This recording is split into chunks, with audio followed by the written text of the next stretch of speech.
So you want to write a horror movie. Easy. Group of teenagers, monster, one of them lives, done. Horror movies are frightfully good at capturing an audience. Even if it's known to be a load of garbage, people will watch your film about a man with mandibles. Mandible. The clacking. In fact, maybe if it's absolute garbage, more people will see it. It's a genre that really does lend itself to the notion that something can be so bad, it's good. So, we're writing a horror film. Let's start off with a group, an optimistic bunch, that is completely unaware of the horror it's about to step into, unless it's a haunted house or something like that. They're a group of varied interests and personalities, maybe because they've been thrust together, or because they're stranded, or the crew of a spaceship, or maybe the jock, the cheerleader, the nerd, the comedian, and the bookish girl who will live the longest all go on a road trip together because who gives a fuck? What is absolutely critical no matter what, unless we're going down the psychological route of having the reveal being that the biggest monster is our own fear of failure, is that our motley crew are isolated. Maybe they're lost on the mountains or trapped on a spaceship. Maybe they're locked in a building or roaming the streets of a deserted city or cut off by a storm. I mean, I don't care, but the audience can't expect help to arrive. Our victims have to rescue themselves. That's what makes it a horror. If the Texas Chainsaw Massacre was set in the suburbs of Houston, it would essentially just be about some teenagers running away from a nutjob who was moments away from being tasered to death in the spotlight of a police helicopter. I can turn rolling news on for that.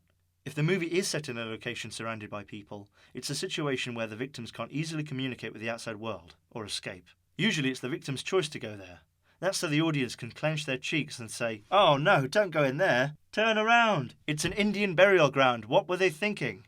Often, too, our band of soon-to-be eviscerated meat puppets are told about a similar group who were massacred some years before.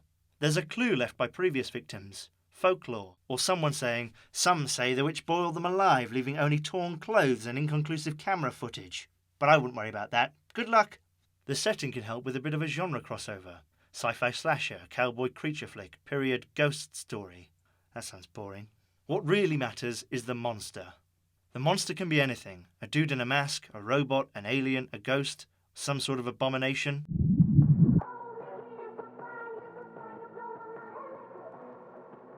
What matters is it isn't like you and me. It's psychotically unreasonable. Naughty Jason. Or it's an unstoppable killing machine, by nature or design. The point is it is relentless and unforgiving. It's the hotel in The Shining manifested as a man in a rubber suit. We need a gimmick for our monster. A bad childhood or a unique physiology. We can get the science officer, crazy old guy at the beginning, someone reading a collage of relevant news stories in the monster's diary to give us the relevant exposition. So we've got some people going somewhere where there is some monster, or monsters. We need a protagonist, a young woman who wears glasses, but behind those glasses she's really pretty. She has to be pretty because, let's face it, this is trash. So if people just want to watch it for our heroine running through the woods in her nightie, so be it, but we might lose Terrence Malick. So she's kind of on the outside of the group, but only a bit. Everyone's young, and she's very meek and mild. But this is 2016, so as well as being meek and mild, she also doesn't take any shit. So let's say 6 people in their mid-20s are making a documentary about the first graveyard in America to be used to bury the corpses of previously burnt witches. So we tie it in with history. People love that shit. They get to this cemetery. Oh, is that an Amish man? They see some creepy dude tending the graves, who sees them and looks pissed off. And you never can have anyone who doesn't welcome our victims and looks normal. It has to be somebody mumbling about a curse. It can't be somebody who takes out their iPod earbuds and says, "Oh, I wouldn't go over there, it's a bit dangerous." The house next to the graveyard, which is where they're going to stay, is very old and dark. No mod cons. But it definitely has an attic and cellar. And possibly a dungeon or secret passage. And if this is a very low-budget movie, a sex dungeon. But don't worry, it won't be used for sex, just amputations. And then sex. So the first night they hear something weird, and the heroine goes to investigate, and boo! The joker of the bunch jumps out and scares her with a prop he's found. What a dickhead.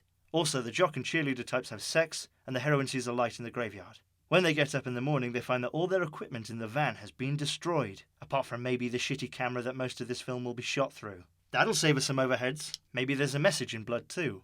Or one of them has been impaled on some iron railings. Whatever, they decide not to flee, which is kind of the crunch time for any horror movie. Why did they let the alien in? Why did they read an entire paragraph from the Book of the Dead? Why not just drive away? Yes, they're isolated, but they're stranded too. The car won't start. Now this is where the horror can begin. The order doesn't really matter, and hell, we can mix it up and call it a surprise. But everyone, or everyone but our heroine, is going to die. And they're not going to die in groups larger than 2. It's exactly the same for war movies. Although I suppose we could shock our audience if everyone became very dead suddenly from an unexpected grenade. Anyway, we're not doing that. That's crazy talk. But I do like the idea of a grenade death. You don't see much of that in a horror movie. Writing that down. Now we need it to be dark before the killing starts, and somebody's torch stops working. Also, damn, no cell phone reception. And this hasn't worked in 7 years. Fuck you, Verizon. Wait, what was that noise? I'll be right back. That person dies. We've got to think grisly. Walk-in furnace malfunction. Sudden neck failure. Prolapse. Too many zombies. Now, no matter where on the spectrum of violence our film lies, whether it be slapstick cheese or torture porn, once the killer's got you, that's probably it. Unless we want a character we thought was dead to wake up at the end and save the heroine. Or it turns out our monster's not been killing people, but instead pickling them in huge mason jars, presumably to have in a massive sandwich later. So our heroine gets lost in the woods or something and comes back to the house. The Joker rolls around the corner and she's glad to see him. But wait! He's been nailed to the door. She's not safe yet. They go back to the van where they find evidence that the weird guy from before has been doing all this crazy shit. I don't know how crazy this shit is, but we'll worry about it in post. But then the crazy guy turns up, or they find him lying on his back surrounded by a pentagram of candles. No rose petals though. And as he's dying, he gives them some gurgling exposition. Then the monster comes at them again, and they run through the graveyard before getting away. Breathing a sigh of relief, our survivors lean on a tombstone, which topples over and smashes one of their heads in. Or they do something stupid like that. Now, if we haven't made this into a movie where we see zombies and giant spiders coming out left and right, this is the first time we see our monster fully. Or if we have, it's an uglier zombie, or queen spider. Or our slasher killer emerges, having just been blown up, noticeably not dead. Now this is where we can have a twist. If we're desperate. It was the crazy guy all along, or it was one of the survivors, or someone wanted to capture something for science. The guy with our heroine, dead. Now she has to fight the monster, probably with a garden tool. I recommend Makita. Bone is no challenge for their drill bits. So our heroine's fighting the monster. Luckily though, even though it's the dead of night in the middle of nowhere, the graveyard is very well lit. So the monster is coming after her. She swings and misses and ends up on her back. She's crawling away. No! It gets her! It picks her up so they're face to face, their breath mixing in the cold air. And then they kiss. No, not really. Then whack! Someone we thought was dead isn't! And just pierced the monster's heart with a machete or a spear or something very reliable from Nikita. Or maybe the monster moves in on her, forgetting that she's got that shard of glass in her still bleeding hand. Or there could be a gimmick unique to the monster. It runs out of oil. She has a pendant that wards it off. Dawn breaks. General fatigue. An existential crisis. The onset of depressing apathy.